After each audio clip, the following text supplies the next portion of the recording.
WhatsApp পোলাপাইন। So basically আশেপাশে অনেক জায়গায় তাকালে এখন দেখতে পাচ্ছি যে অনেক মানুষ ইউটিউবে ভিডিও বানানো স্টার্ট করেছে এবং প্রত্যেকদিন আমার কাছে অনেক ঘন ঘন মেসেজ আসে যে কিভাবে ইউটিউবিং স্টার্ট করা যায়। তাদের একটাই কমপ্লেন যে আমার ভিডিও শেয়ার হচ্ছে না, অথবা ভাই আমার কাছে আইডিয়া আছে বাট আমি এক্সিকিউট করতে পারছি না। সো আজকে আমি এমন 6টা জিনিস নিয়ে কথা বলবো যেটা দিয়ে বেসিক্যালি স্টার্ট করা যাবে।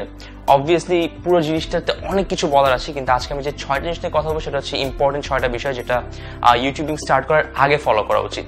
So number 1, find your own thing. অনেকে বলে থাকে যে ভাই আমার ভিডিও তো অনেক ফানি হয়, আমি অনেক ফানি, অথবা আমার ভিডিওতে আইডিয়া খারাপ না কিন্তু আমার ভিডিও কেউ দেখে না। এখানে যে ভুলটা হচ্ছে যে আমি কোনটা ফানি মনে করছি সেটা কিন্তু ফানি না, আমার দেখতে হবে মানুষ অ্যাকচুয়ালি কোনটাকে ফানি মনে করছে। Find your own thing. এমন না যে তোমার ফানি ভিডিওই করতে হবে, হইতে পারে তুমি মিউজিকে ভালো, হতে পারে যে তুমি শর্ট ফিল্মে ভালো, বা তুমি ডকুমেন্টারিতে ভালো, রিভিউতে ভালো। সো এক্সপেরিমেন্ট করো অনেক বেশি, যেটা আমি ফার্স্টে দিয়ে করতাম। আমি কিন্তু ফার্স্ট থেকে স্কেচ করতাম না, আমি মিউজিক ট্রাই করেছি, আমি রিভিউজ ট্রাই করেছি, আমি স্কেচ ট্রাই করেছি, আমি শর্ট ফিল্মও ট্রাই করেছি।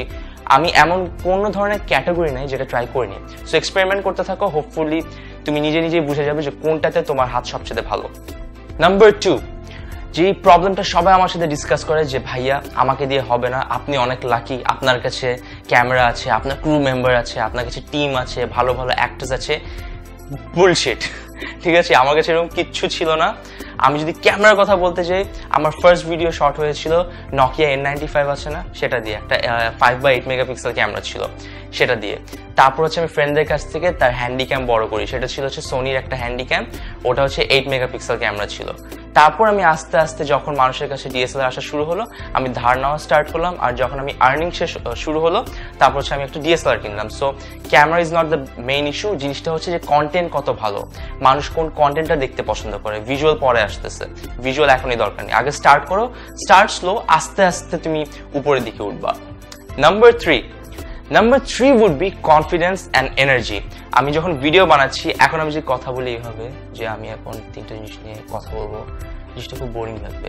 কিন্তু আমি যখন একটু এনার্জি দিয়ে কথা বলবো, ইন্টারাকশনটাও বেড়ে যাবে অ্যান্ড কনফিডেন্সটাও ওখানে আমি শো করতে পারবো, আমার একটা কানেকশন থাকবে আমরা তোমার মধ্যে। তো তুমি বুঝতে পারবে যে আমি হ্যাপি, তোমার হ্যাপি হওয়ার কিন্তু কোনো রিজন নেই, বাট তুমি স্টিল আমাকে দেখে একটু মনে হয় হাসতেছো, মেবি গালিও দিচ্ছ, ডিপেন্ডিং অন তুমি আমার হেটার নাকি আমার সাপোর্টার। সো এনার্জি অ্যান্ড কনফিডেন্সটা মাস্ট। যদি মনে হয় যে ক্যামেরার সামনে তুমি কমফোর্টেবল না, ক্যামেরা অন করো, ফার্স্টের দিকে যাও, চিল্লাচিল্লি করো, গান করো, লাফালাফি করো। এটা আমি সবসময় করি। আমার কম্পিউটার যদি এখন খুলে আমি বিহাইন্ড দ্য সিনস দেখাই, ট্রাস্ট মি আমার সবগুলো পেজে লাইক ডিলিট হয়ে যাবে, because I act like crazy, trust me. So number 3 হচ্ছে সেটাই, energy, confidence, practice. Number 4, video obviously ভালো হইতে হবে, but not to professional. Know the difference. একটা প্রফেশনাল ভিডিও হচ্ছে যেটা ফিল্ম মেকিং এর মানুষজন করে, যেটা আমরা টিভিতে দেখছি, অ্যাডভার্টাইজিং এ দেখছি। অ্যান্ড দেন আমি যেটা করছি সেটা হচ্ছে ইউটিউবিং। দ্য অনলি রিজন মানুষ ইউটিউব দেখছে, এই ভিডিওটা হচ্ছে খুবই অ্যামেচার ভিডিও, এই ভিডিওর মধ্যে কোনো প্রফেশনালিজম নেই, এটা পুরোপুরি ন্যাচারাল, পুরোপুরি অর্গ্যানিক। এই ভিডিওটা আমাকে রিপ্রেজেন্ট করছে, কিন্তু আমি কিন্তু কোনো ডিরেক্টরও না, আমি কোনো ফিল্ম মেকার না। সো গো সিম্পল, কন্টেন্টের দিকে ফোকাস করো, প্রফেশনালিজমের কোনো দরকার নেই, গ্রামারটা আমার ফলো করার কোনো দরকার নেই। জাস্ট মেক শিওর কন্টেন্টটা যাতে ভালো হয়, মানুষ যাতে সেটা এনজয় করে। Number 5, chemistry between your cast. তোমরা যদি আমার ভিডিও দেখো সবসময় খেয়াল রাখবে, আমার এখন পর্যন্ত যতগুলো ভিডিও হয়েছে আমি কখনো নতুন কোনো মানুষকে আমার ভিডিওতে নেইনি, আনলেস সেটা হচ্ছে কোনো কমার্শিয়াল কাজে ইউজ করা হয়েছে। দ্য রিজন বিং, বাইরে কিন্তু অনেক অ্যাক্টর্স আছে, আমি যাদের সাথে কাজ করি আমি অনেক প্রফেশনাল অ্যাক্টর্সদের সাথে কাজ করি, কিন্তু কেন আমি আমার ফ্রেন্ডদেরকে ইউজ করি? এর কারণ হলো যখন আমি ক্যামেরার সামনে আমার ফ্রেন্ডদেরকে রাখি এবং তাদেরকে ফ্রেন্ডশিপের অ্যাক্ট করতে বলি, কেমিস্ট্রিটা অনেক ইজি হয়ে যায়, বিকজ রিয়েল লাইফে কিন্তু তারা ফ্রেন্ড। সো যখন আমি অন্যদেরকে দেখি ভিডিও বানাতে, তারা যে ভুলটা করে যে ভিডিও বানানোর জন্য যাকে তাকে ধরে নিয়ে চলে আসে। Don't do that. আসলেই যারা রিয়েল লাইফে ফ্রেন্ডস, যারা ক্লোজ, যারা নিজের সাথে নিজেরা কমফোর্টেবল, তাদেরকে ক্যামেরার সামনে আনো, সো দ্যাট তাদের মধ্যে কেমিস্ট্রিটা ভালো হয়, তারা কমফোর্টেবল হয়, কমফোর্ট জোনটা বেড়ে গেলে তখন ভিডিওতে আউটপুটটা অনেক ভালো আসে। Number 6 and the last one is relevance. এখন যদি আমি বাংলাদেশে একটা হ্যালোউইন নিয়ে ভিডিও বানাই, ট্রাস্ট মি ভিডিওটা অনেক ভালো হবে, ঠিক আছে, ফাইন, কিন্তু আমি যদি এখন ম্যাস ক্রাউডের কথা থেকে চিন্তা করি, অনেক মানুষও এখনো কিন্তু হ্যালোউইনের ব্যাপারে জানে না। ইনফ্যাক্ট আমি নিজেও কিন্তু হ্যালোউইন সম্পর্কে পুরোপুরি আইডিয়া নেই, কালচারটার ব্যাপারে। আমি জাস্ট জানি এটা হচ্ছে এক ধরনের ইভেন্ট বা ফেস্ট, এটা কি বলা যায়, festival. Halloween it's a fest, না হ্যালোউইন কি ফেস্টিভ্যাল, হোয়াটএভার। তো যাই হোক, এখন যদি হ্যালোউইন নিয়ে বানাই তাহলে মানুষ সেটা, বেশিরভাগ মানুষ সেটা বুঝবে না। কিন্তু এখন যদি আমি বাংলাদেশের প্রবলেমস নিয়ে ডিসকাস করি কিংবা বাংলাদেশের মানুষ নিয়ে কথা বলি, তখন আমার মনে হয় ও হ্যাঁ আল্লাহ এটা তো পুরো আমি, আল্লাহ এটা আমার ফ্রেন্ড ওই দিনই করছিল, আল্লাহ আমার টিচার তো এরকম, আমার বাবা মা এই জিনিসটাই আমাকে বলে। এই জিনিসটা হচ্ছে আমরা সবসময় মিস করি। সো অলওয়েজ চারপাশে দেখো, নোটিস করো সিএনজি ওয়ালা মামা কি বলছে, সিএনজি ওয়ালা কেন যাচ্ছে না।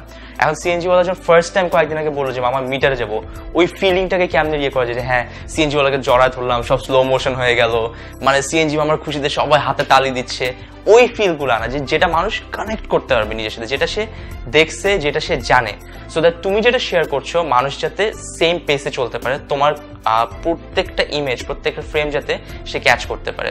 সো বেসিক্যালি এই 6টা জিনিস মাথায় রাখতে হবে যদি ইউটিউবিং আসলেই করতে হয়। And last but not the least যেটা আমি বলবো, ডেডিকেশন, টাইম অ্যান্ড এফোর্ট। পুরোপুরিভাবে এটার উপর ডেডিকেশন দিতে হবে। আমি বলছি না যে পড়াশোনা ছেড়ে দাও, অন্যান্য কাজ ছেড়ে দাও, বাট যে টাইমটা তুমি ওয়েস্ট করছো ফেসবুকে কাটাচ্ছ, বা যে টাইমটা তুমি চায়ের টঙ্গে বসে আছো, ওই টাইমটা না করে তুমি এগুলোর উপর একটু হোমওয়ার্ক করো, যে আমি যে নেক্সট ভিডিও বানাবো কি নিয়ে বানাবো, একটু ডিসকাস করো, প্ল্যান করো, ফ্রেন্ডদের সাথে আলাপ আলোচনা করো। So hopefully this will help you. And in case যদি আরো কোনো কোয়েশ্চেন্স বা কোনো কিছু জানার থাকে, don't forget to comment in the comment section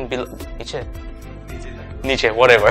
so নিচে হচ্ছে কমেন্ট সেকশন আছে, এন্ড 10 মিনিট স্কুলের পেজে লাইক দাও, সেখানে যদি তোমরা তাদের ওয়াল পোস্ট করতে পারো, ইনবক্স করতে পারো, so 10 Minute School will contact me, and then আমি তোমাদের কাছে I'll try to get back to you as soon as possible. So thank you, signing off, bye.